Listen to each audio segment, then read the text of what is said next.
Hello, I am Shweta. Welcome to my channel doctor Bahubali maths. तो आज की क्लास में मैं डिस्कस करूंगा ग्रुप क्या है, मैथमेटिकली कैसे ग्रुप डिफाइन कर सकते हैं और उसके बहुत सारे एग्जांपल्स भी डिस्कस करेंगे।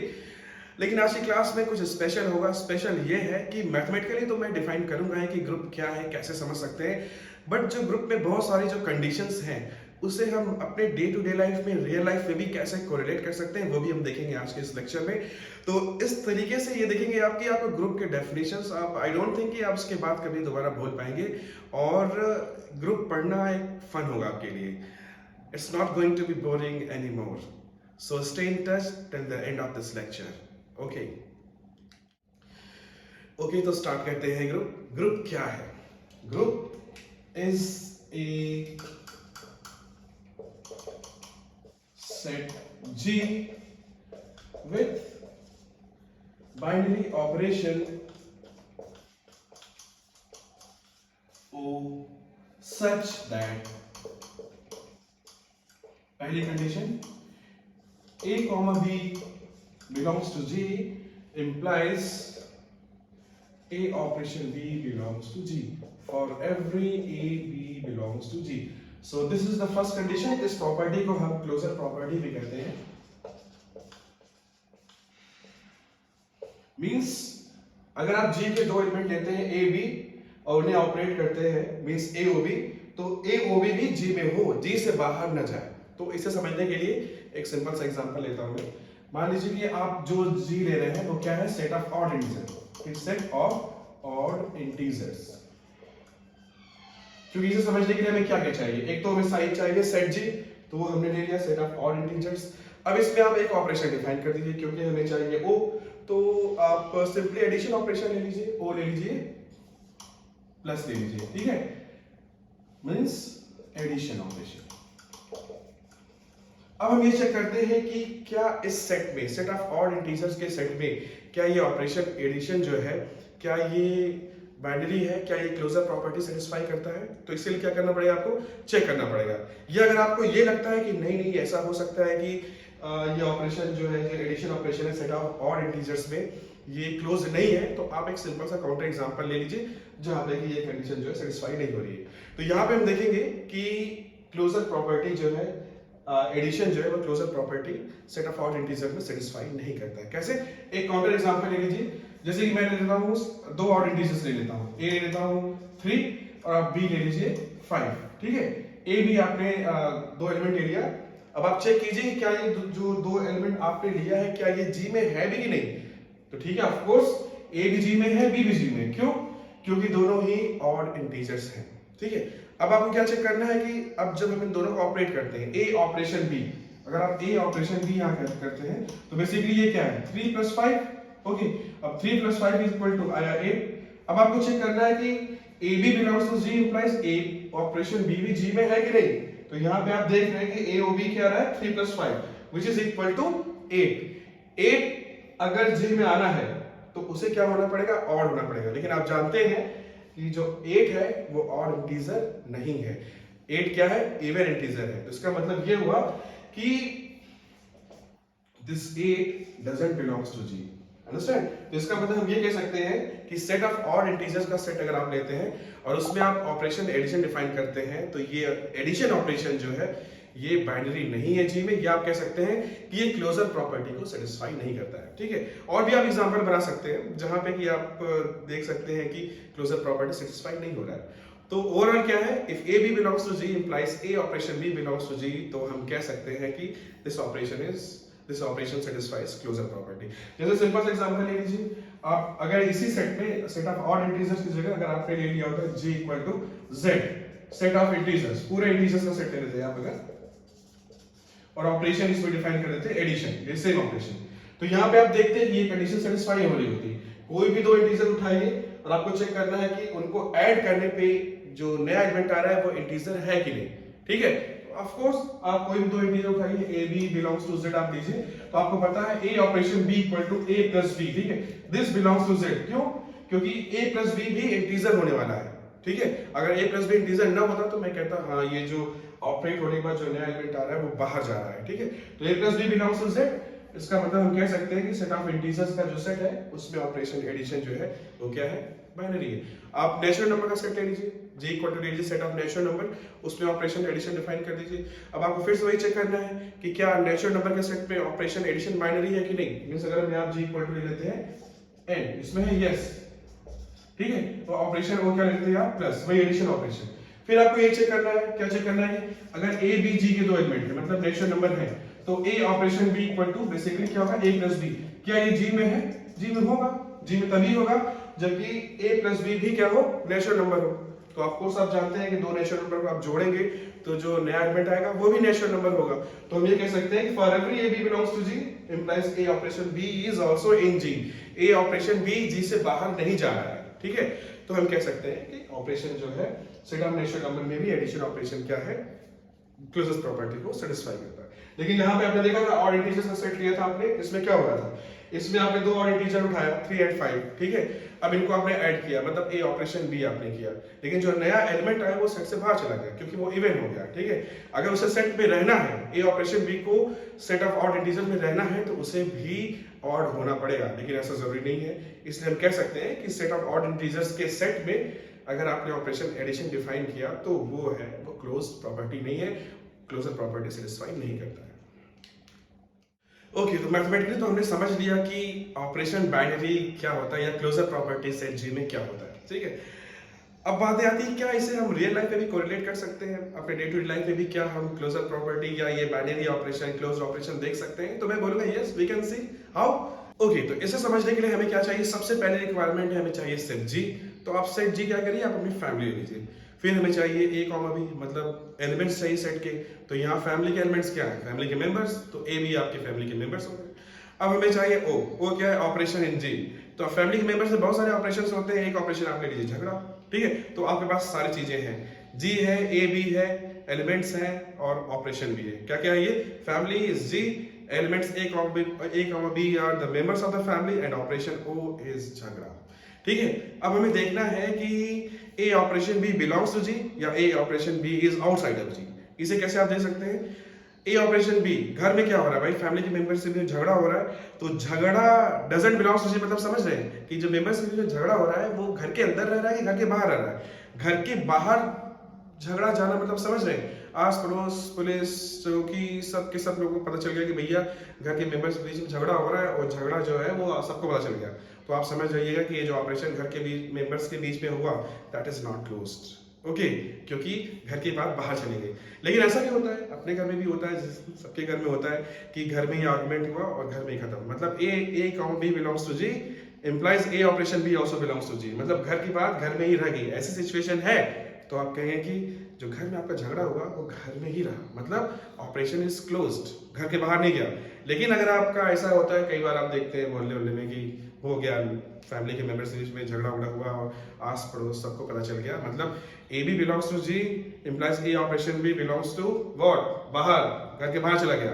तो आप ऐसी सिचुएशन में कहेंगे कि जो ये ऑपरेशन है दैट इज नॉट क्लोज्ड, ठीक है।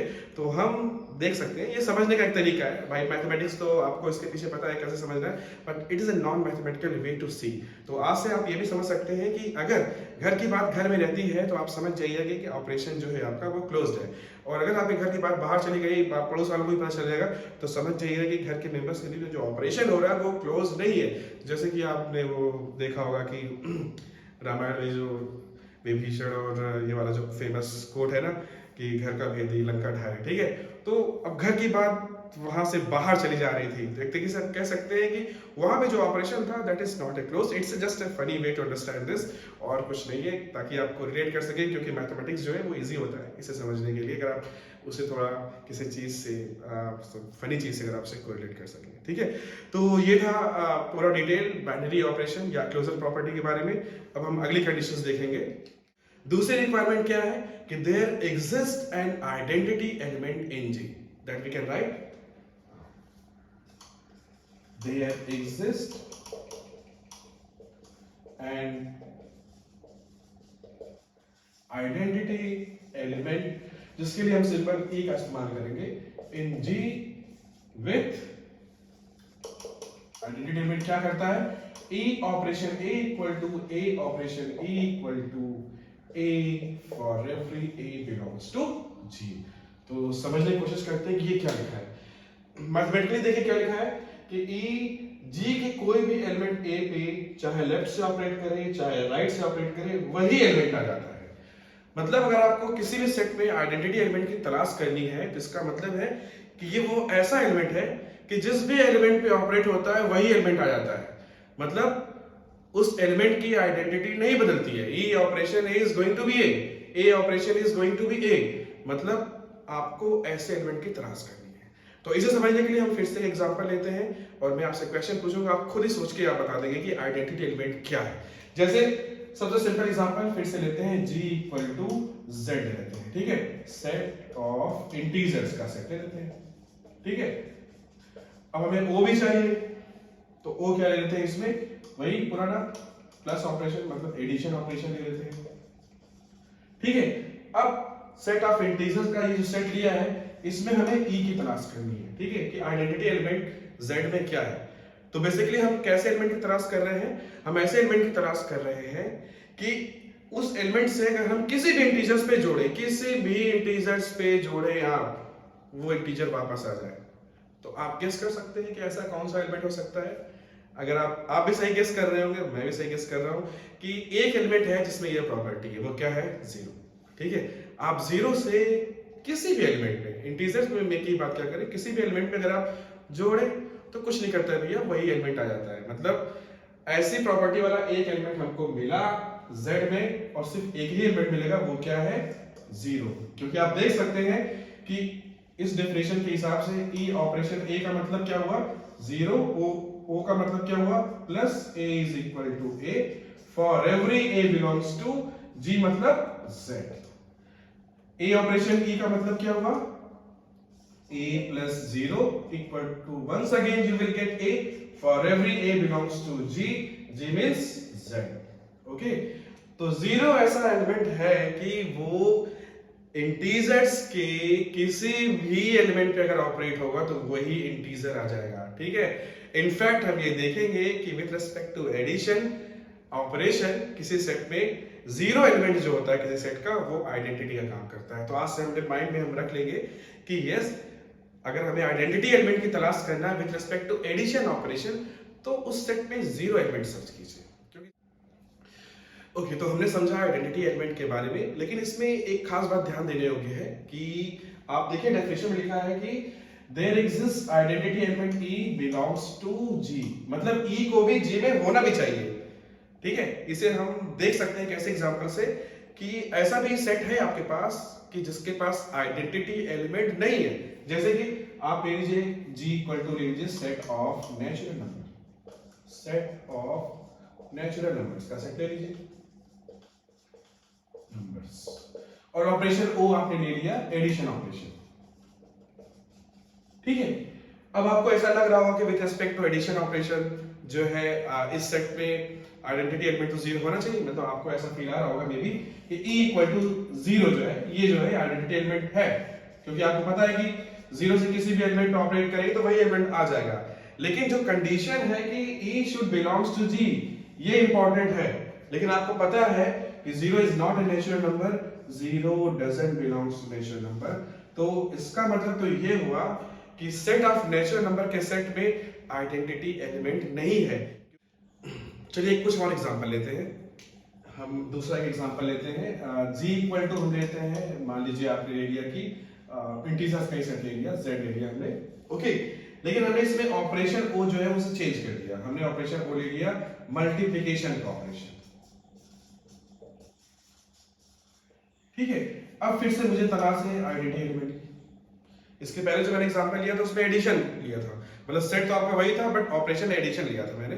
तो एडिशन के रिस्पेक्ट में आपको लगा कि क्या कहते हैं, जीरो जो है वो आइडेंटिटी एलिमेंट का काम कर रहा था। लेकिन अगर ऑपरेशन चेंज कर दे, मल्टीप्लिकेशन कर दे, फिर मैं पूछूं कि आइडेंटिटी एलिमेंट क्या है, मतलब फिर से हम ये सोचें कि हम एक ऐसे एलिमेंट की तलाश कर रहे हैं कि उस एलिमेंट से उस सेट के जिस भी एलिमेंट पे ऑपरेट करें वही आ जाए। तो यहाँ पे ऑपरेट करने का मतलब क्या है, मल्टीप्लाई करना है। मतलब आपको एक ऐसे एलिमेंट की तलाश करना है कि जिस एलिमेंट से आप सेट के जिस भी एलिमेंट पे मल्टीप्लाई करें तो वही एलिमेंट आ जाए, ठीक है। जैसे मैं आपसे बोलूं कि इस एग्जांपल में g equal to set of integers, ठीक है, ऑपरेशन इज मल्टीप्लिकेशन। तो क्वेश्चन क्या है कि क्या ऐसा कोई एलिमेंट है कि उसमें किसी भी इंटीजर से मल्टीप्लाई करो तो वही इंटीजर आ जाए? तो आपका guess, maybe you are guessing right, ऐसा एक एलिमेंट है। वो कौन सा है? वन। वन देखिए, वन ऐसा एलिमेंट है कि अगर आप वन से किसी भी इंटीजर्स या किसी भी एलिमेंट पे आप मल्टीप्लाई करेंगे तो वही एलिमेंट आ जाएगा। वन की ये प्रॉपर्टी है, नहीं? आप देख सकते हैं यहाँ पे, जैसे इस एग्जांपल में आप देखिए कि आपको क्या करना है, ई ऑपरेशन ए करना है पहले, है ना? तो ई ऑपरेशन ए का मतलब क्या हुआ? ई आप क्या बोल रहे हो कि ई हम वन ले रहे हैं, ठीक है? तो वन ऑपरेशन क्या है? Multiplication. One into A equal to क्या आ जाएगा? ए आ जाएगा। Satisfied? For every A belongs to G, G क्या आपका set of integers. A operation ही अगर हम करते हैं, ए ऑपरेशन ही मतलब ए ऑपरेशन मतलब मल्टीप्लीकेशन, ए से वन में भी मल्टीप्लाई कर दीजिए तो फिर से ए आ जाएगा। For every A belongs to G equal to Z, ठीक? इसका मतलब ये हुआ कि with respect to multiplication operation जो आइडेंटिटी का काम कर रहा है वो क्या है? वन है। क्योंकि वन से आप किसी भी एलिमेंट में आप मल्टीप्लाई कीजिए तो वही एलिमेंट वापस आ जाएगा।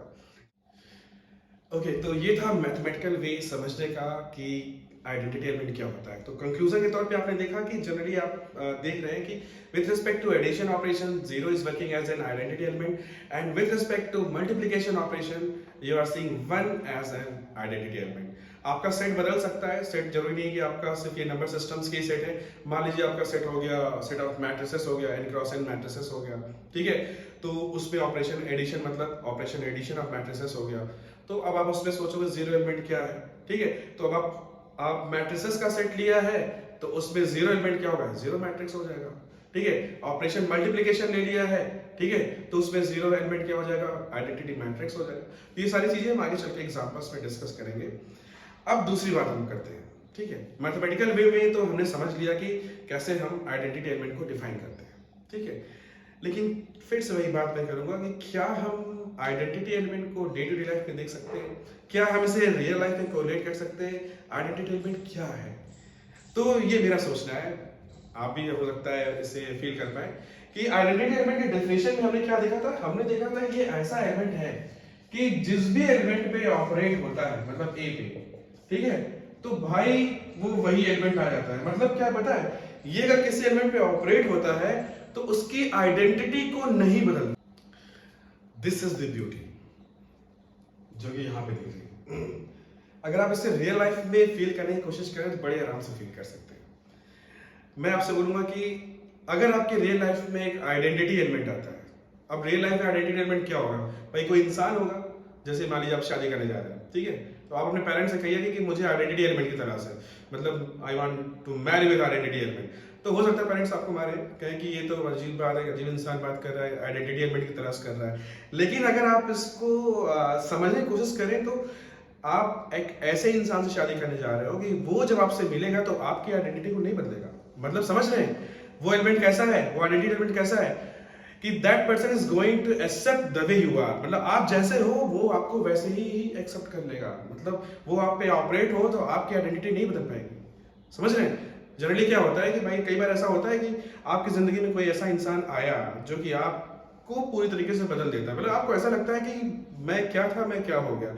तो ऐसे इंसान को, ऐसे एलिमेंट को हम आइडेंटिटी एलिमेंट नहीं कहेंगे। अगर वो आइडेंटिटी एलिमेंट है तो भाई आप जैसे हो, अच्छे बड़े हो, जैसे हो, बस मुझे कोई दिक्कत नहीं है, मैं आपको चेंज नहीं कर रहा, ठीक है? तो अगर ऐसा इंसान आपकी जिंदगी में आता है तो आप कहेंगे कि he is identity element for me, okay? लेकिन अगर आपकी जिंदगी में ऐसा इंसान आता है जो आपको पूरी तरीके से बदल देता है तो आप समझ जाइए वो इंसान आपके लिए आइडेंटिटी एलिमेंट नहीं है। तो अगर आपको ऐसा इंसान चाहिए अपनी जिंदगी में जो कि आपको ना बदले तो आप आइडेंटिटी एलिमेंट की तलाश कीजिए। पूरी दुनिया में कोई ना कोई तो होगा ही। और अगर आप चाहते हैं अपने आप को बदलना तो please don't search for the identity element, क्योंकि आइडेंटिटी एलिमेंट तो ऐसा एलिमेंट है कि भाई वो आपको वैसे एक्सेप्ट करेगा जैसे आप हो। वो आपकी आइडेंटिटी को चेंज नहीं करने वाला, ओके? तो आई थिंक कि आप आइडेंटिटी एलिमेंट को रियल लाइफ में भी फील कर पाए होंगे और आपको ये जो ग्रुप की डेफिनेशंस है वो पहले से ज्यादा खूबसूरत लग रही होगी और इस तरीके से आपको मैथमेटिक्स भी खूबसूरत लगेगी। The next requirement is there exists an inverse element for all the elements of G. Okay, G के आप कोई भी एलिमेंट उठाइए उसके लिए आपको इनवर्स एलिमेंट मिलना चाहिए, ठीक है? तो इसे हम पहले मैथमेटिकली लिखते हैं। There exists an inverse element for all A belongs to G। ठीक है, तो इनवर्स एलिमेंट होता क्या है, इसको मैथमेटिकली कैसे डिफाइन कर सकते हैं। तो अगर मैं ये कह रहा हूं कि ये जो एलिमेंट A है इसका इनवर्स B है, तो B क्या करेगा, B अगर A पे चाहे लेफ्ट से ऑपरेट हो चाहे राइट से ऑपरेट हो, आइडेंटिटी एलिमेंट उस सेट का आ जाना चाहिए। ठीक है, मतलब इनवर्स एलिमेंट ऐसा एलिमेंट है किसी एलिमेंट A का B इनवर्स तभी कहलाएगा जबकि A पर B से लेफ्ट से ऑपरेट करे चाहे राइट से ऑपरेट करे, आइडेंटिटी आ जाए, तब हम कहेंगे कि B is behaving like inverse of A। तो इस डेफिनेशन को एक एग्जांपल से लेते हैं, वही एग्जांपल लेते हैं जो अभी तक लेते चले आ रहे हैं। G ले लेते हैं सेट ऑफ इंटीजर्स और ऑपरेशन O ले लेते हैं एडिशन। ठीक है, मतलब आप ले लीजिए G equal to Z set of integers और O ले लीजिए आप प्लस एडिशन ऑपरेशन ले लेते हैं। ठीक है, अब हम इसमें एक एलिमेंट उठा लेते हैं, मान लीजिए आप ले लिया A इक्वल टू से 2। अब मैं आपसे बोला मुझे A इनवर्स बताइए, जो कि आपका B है ऊपर के नोटिस के हिसाब से। ठीक है, कि व्हाट इज इनवर्स ऑफ 2। ठीक, तो लगाते हैं पहले ये डेफिनेशन को ही लगा लेते हैं। ओके, तो इस डेफिनेशन के हिसाब से आपका 2 का इनवर्स क्या होगा, ऐसा एलिमेंट B होगा कि B ऑपरेशन A, या नीचे लिख देते हैं A operation B, this should equal to what, this should equal to identity of Z। ठीक है, आइडेंटिटी ऑफ Z, क्योंकि आइडेंटिटी ऑफ G है। ठीक है, तो B ऑपरेशन A का मतलब हमें B चाहिए, A आपको दिया गया है, B लिख दीजिए एज इट इज। ऑपरेशन क्या है, एडिशन, A क्या है आपका 2, क्योंकि आप 2 का इनवर्स निकालना है। ठीक है, अब E की जगह क्या रखें, आपको पता है कि Z की आइडेंटिटी क्या होती है, आपको इस Z की आइडेंटिटी पता है कि Z की आइडेंटिटी 2 होती है, तो E की जगह क्या रख दीजिए आप 0 रख दीजिए। ठीक, इस तरीके से हम क्या है A ऑपरेशन B भी लिख सकते हैं। A ऑपरेशन B का मतलब क्या लिख सकते हैं आप, A मतलब 2, ऑपरेशन मतलब प्लस, B मतलब B, equal to what, E of Z, जो कि आप कह सकते हैं 0। ठीक है, तो बेसिकली आप ये इक्वेशंस को सॉल्व करके आप B की वैल्यू निकाल लीजिए। दोनों इक्वेशन से आपको B की वैल्यू क्या मिल रही है, B इक्वल टू -2। अंडरस्टैंड, इसका मतलब क्या हुआ कि सेट ऑफ इंटीजर Z में अगर आप 2 उठाते हैं तो उसका इनवर्स क्या होगा, -2 होगा, क्योंकि -2 से 2 पे आप चाहे लेफ्ट से ऑपरेट कीजिए चाहे राइट से ऑपरेट करिए, वो 0 हो जाएगा। 0 क्या है, Z की आइडेंटिटी। मतलब विद रिस्पेक्ट टू एडिशन अगर Z में कोई भी एलिमेंट उठाइए A, उसका इनवर्स क्या होगा, -A। ठीक है, तो this is one way to understand.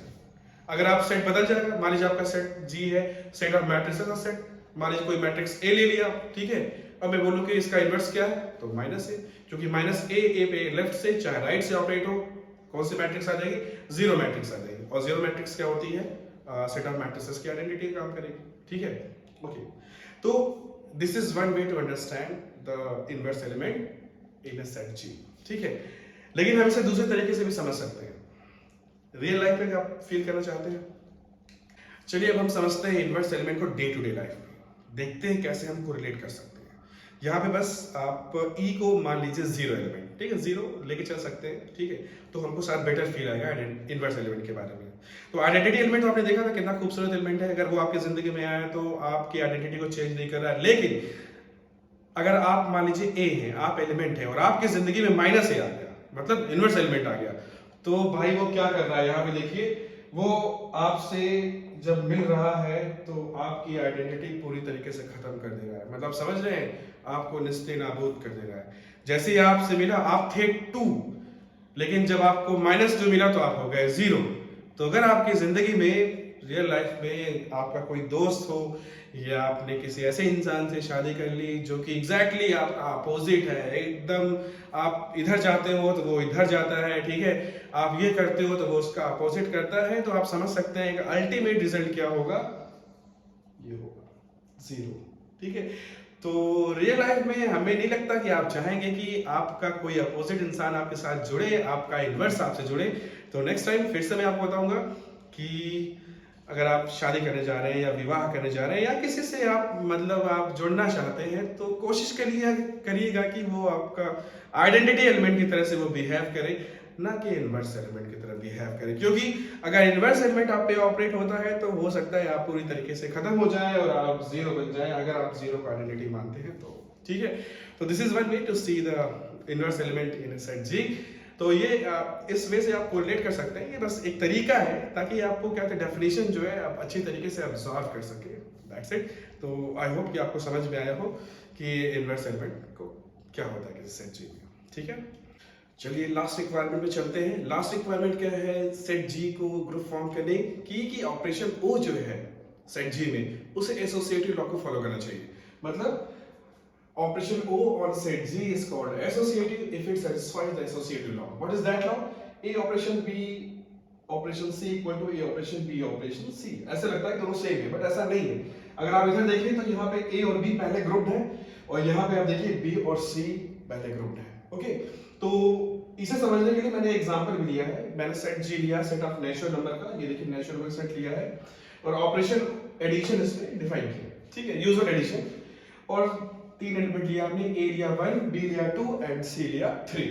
ठीक है, तो देखिए इसका क्या मतलब होता है, ए और बी और सी मींस यहाँ पे ए और बी पहले ग्रुप है, मतलब पहले ए और बी पहले ऑपरेट होंगे। तो देखिए 1 और 2 पहले ऑपरेट हुए हैं और इनको फिर हमने फाइनली सॉल्व किया तो 6 आया। ठीक है, इधर देखिए ए और बी और सी, यहाँ पे पहले बी और सी ऑपरेट होंगे क्योंकि बी और सी पहले ग्रुप है, तो पहले हमने इसे सॉल्व किया, फाइनली आंसर आया 6। तो यहाँ पे हम देख रहे हैं कि ये values, both values are same, और इनफैक्ट जनरली हमें ये पता है कि सेट ऑफ नेचुरल नंबर में ऑपरेशन एडिशन जो है वो एसोसिएटिव प्रॉपर्टी सेटिस्फाई करता है। ठीक है, लेकिन ऐसा नहीं कि ऐसा हमेशा ट्रू हो, हर ऑपरेशन के तहत ट्रू हो। अगर आप सेट सेम रखिए, नेचुरल नंबर ही रखिए, लेकिन उसमें ऑपरेशन हमने सब्ट्रैक्शन ले लीजिए। देखिए यहाँ पे लिया मैंने, सेट हमारा अभी भी एन ही है लेकिन ऑपरेशन इसमें हमने सब्ट्रैक्शन ले लिया।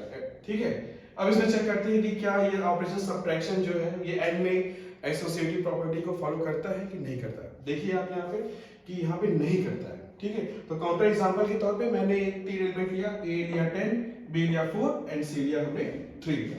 ठीक है, अब आप देखिए ए और बी और सी, पहले ए और बी को सॉल्व कीजिए, 10 - 4 and finally you get the value 3। यहाँ पे देखिए बी और सी पहले ग्रुप्ड है, सॉल्व कीजिए, वैल्यू है 9। तो हम क्या देख रहे हैं कि ये देखने में भले लगता है यूजुअल, बट ऐसा नहीं कि हमेशा यूजुअल हो। कि इस एग्जांपल में आप देख रहे हैं कि under subtraction operation natural number में ये एसोसिएटिव लॉ होल्ड नहीं करता है। तो सेट जी को अगर ग्रुप फॉर्म करना है तो ऑपरेशन ओ को एसोसिएटिव लॉ को भी फॉलो करना पड़ेगा। तो फाइनली आज के लेक्चर में हमने सीखा कि ग्रुप को कैसे डिफाइन करते हैं। तो मैं एक बार फिर से लास्ट में कंक्लूड करता हूं कि ग्रुप क्या है। आपके पास एक नॉन एम्प्टी सेट जी है जिसमें एक ऑपरेशन ओ डिफाइन किया गया है। अगर ऑपरेशन ओ क्लोजर प्रॉपर्टी को फॉलो करता हो, आइडेंटिटी एलिमेंट जी में एग्जिस्ट करता हो, मींस एक एलिमेंट ई ऐसा हो जो कि यूनिक भी होता है कि E operation A equal to A operation E equal to A for all A belongs to G, there exist an inverse element.